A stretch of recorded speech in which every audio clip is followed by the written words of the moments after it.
Some of you motherfucking villains out there caught the 10 of coins coming up. It's your first card out. It says it represents wealth, personal satisfaction, and a happy home. You've mastered your goals, and you can now rest comfortably in a place of abundance. The 10 of coins is a positive sign that things are going to work out in your favor.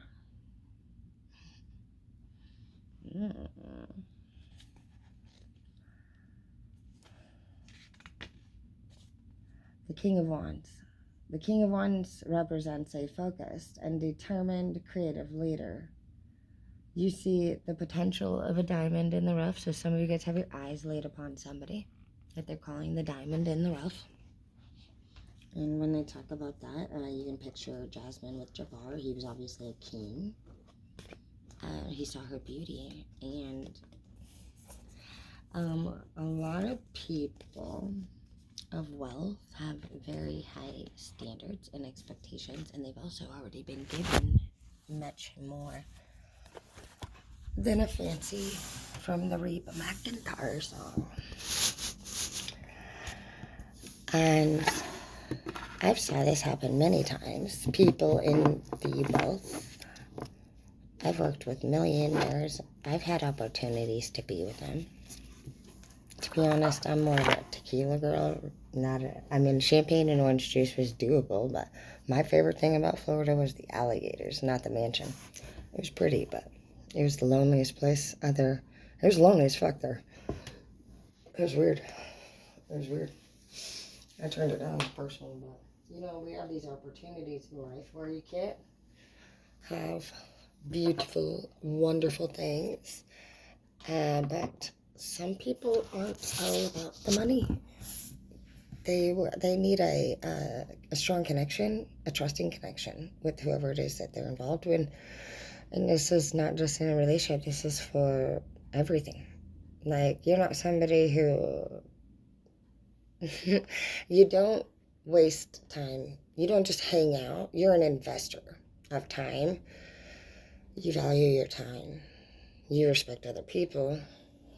And you know that you're not going to give them your time of day.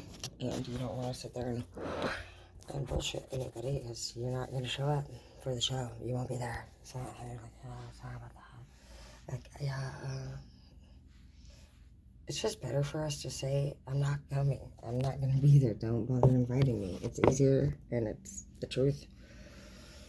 And it keeps us from getting into trouble with a lot of people, because we say things to make people not be mad at us in that moment. Don't be doing that for some of you guys. I don't know why we say that right now. Some of you guys might be doing that. You might be just saying, oh, yeah, sure, I can try. Or, yeah, let me get back to you. And stop wasting your time in that area. Stop saying extra stuff. Just if you don't want to do it, just say, I'm not going to do it. And you're going to get better at it, faster at it. And next thing you know, you're just going to be honest as fuck. Thinking about a time in your life when you used to not have that skill ever at all. I had been getting written up. I used to work at McDonald's, and I was the drive-thru girl. And I knew all the positions, but I loved the drive-thru the most. It was in the drive-thru that you could really do multi-things, and you were really valuable if you could. You were doing the computer, you were taking orders, taking money, filling the drinks, because we didn't have the rotary thing.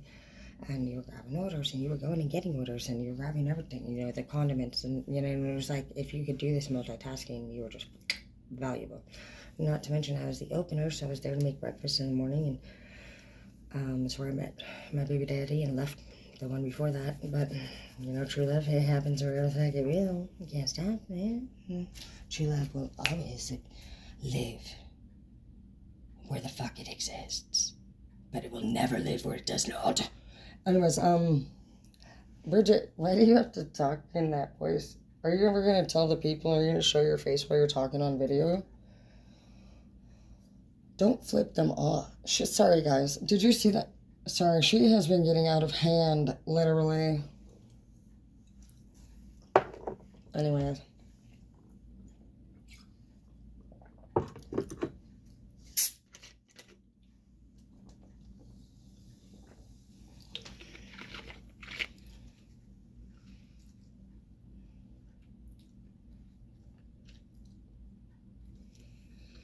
All right, let's get back to the point. I'm getting very distracted. I'm over here like, I'm going to do yoga. I seen a blue shirt on the floor, and I thought about that memory. I have mixed feelings about it. Let's get back to the point here. I really don't want to think about that. So what I see here is that this 10 of coins here is coming up with the moon and the reverse.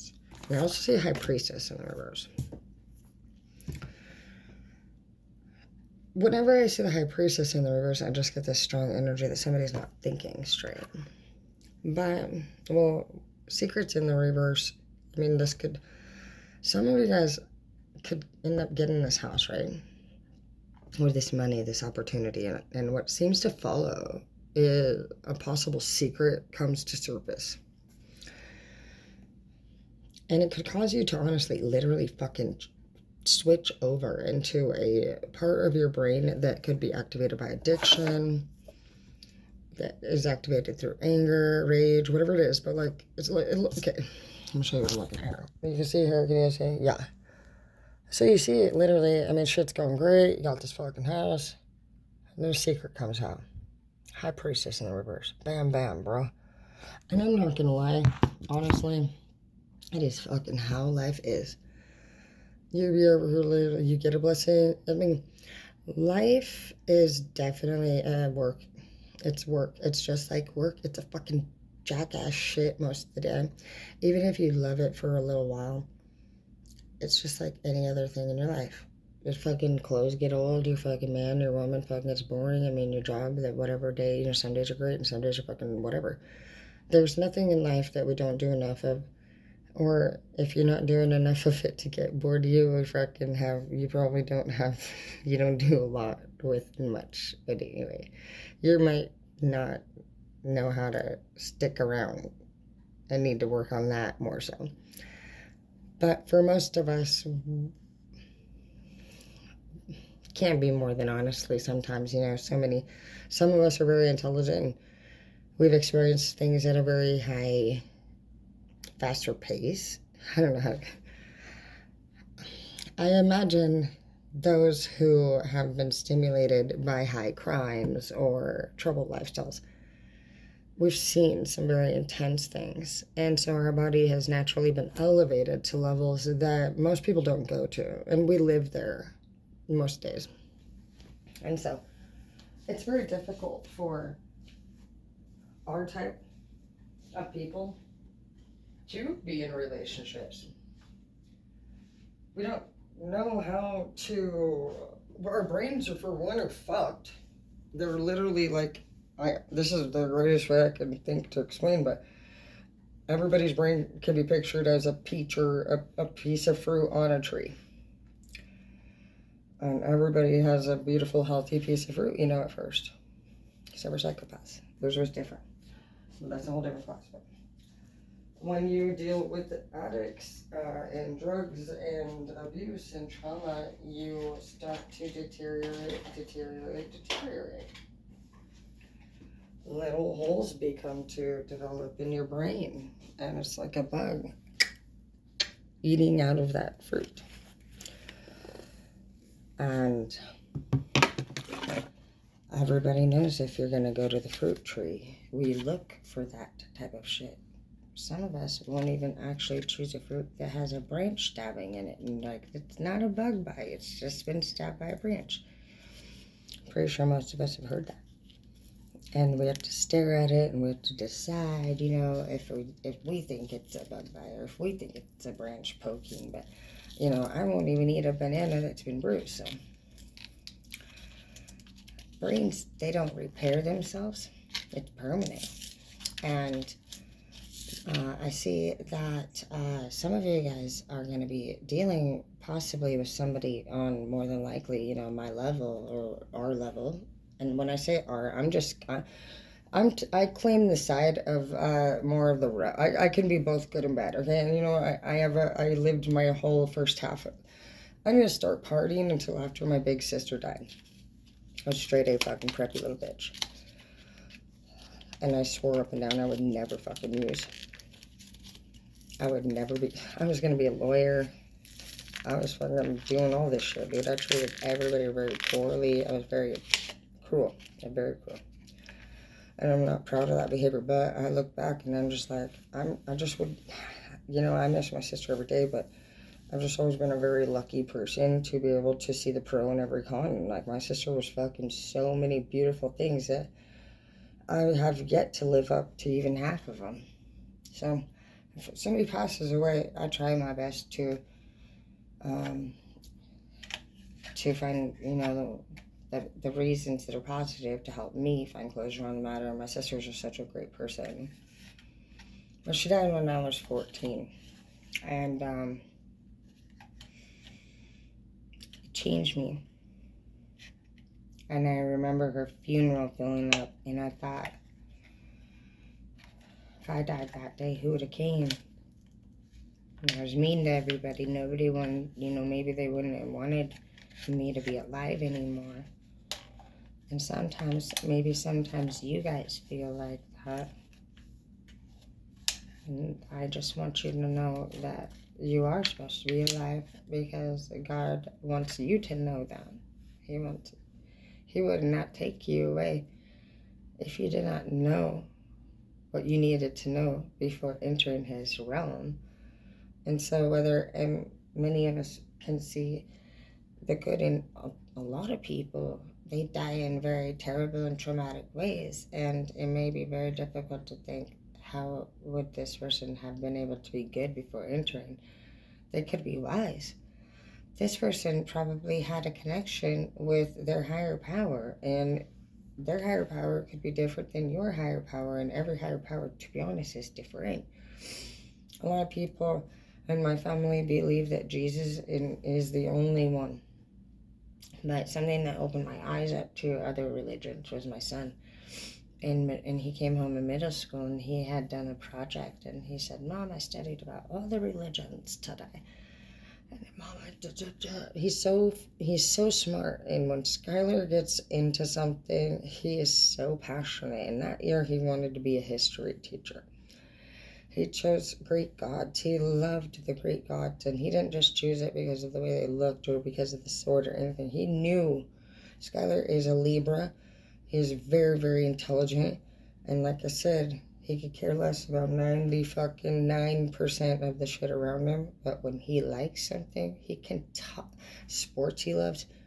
He loves history. He's always wanted to be a history teacher, and he loves welding now. He's just a great kid.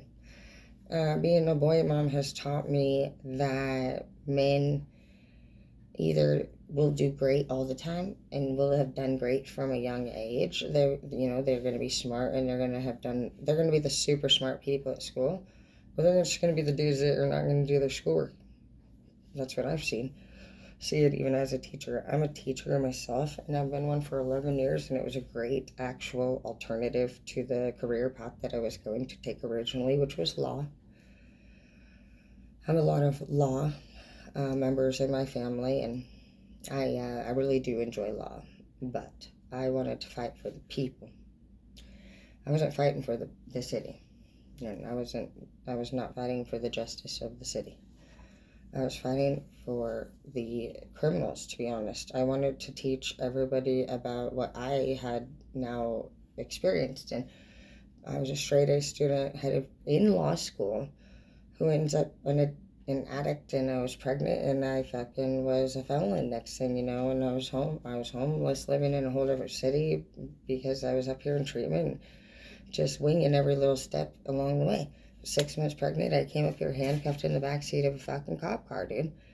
And I got out of jail that day and drove up here, and it was just like so sporadic, and that's how my life has always been. And same thing with how I started college. I just applied for 4 random schools and said whoever calls me first. And with the Airbnb, I was literally pooping, and I was like, push the button, be a host. And next thing you know, I'm a host. And same thing with just everything in my life. When I became a teacher, me and Zeke got in a fight.